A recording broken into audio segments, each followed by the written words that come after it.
अगर आप आज किसी पेट्रोल पंप के पास से गुजरे हैं तो आपने लंबी लाइनें देखी होंगी, कारों और बाइक्स की लंबी घुमावदार कतारें जो कल की पुरानी कीमतों पर आखिरी कुछ बूंदे पाने की कोशिश कर रही हैं। इस समय देश में छाई हुई बड़ी खबर वह है जिसे 3 रुपए का फ्यूल यानी पेट्रोल डीजल का झटका कहा जा रहा है।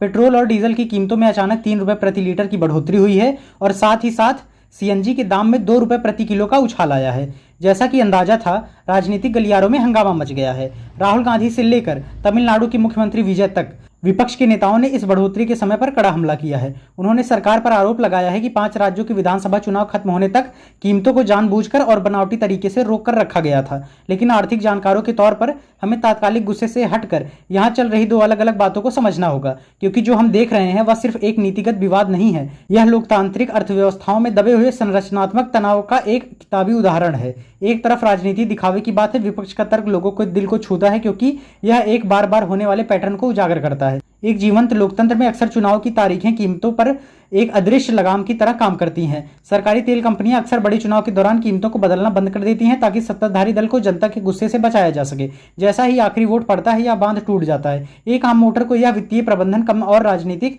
अवसरवाद ज्यादा लगता है। दूसरी तरफ हालांकि कड़वी सच्चाई और ठोस आर्थिक सच्चाई यह है कि सरकार समुद्र पार पश्चिम एशिया के संघर्ष की ओर इशारा करती है, एक ऐसा संकट जिसने दुनिया भर में ऊर्जा की सप्लाई को रोक दिया है और कच्चे तेल की कीमतों को आसमान पर पहुंचा दिया है। बुनियादी तौर पर भारत अपनी जरूरत का 80% से ज्यादा तेल बाहर से खरीदता है। नई दिल्ली में चाहे कोई भी बैठा हो, इतने बड़े बाहरी झटके का बोझ सरकार का खजाना हमेशा के लिए नहीं उठा सकता, वरना देश का बजट घाटा बहुत बढ़ जाएगा। तो अब सवाल यह है कि यह तनाव आखिर क्यों है?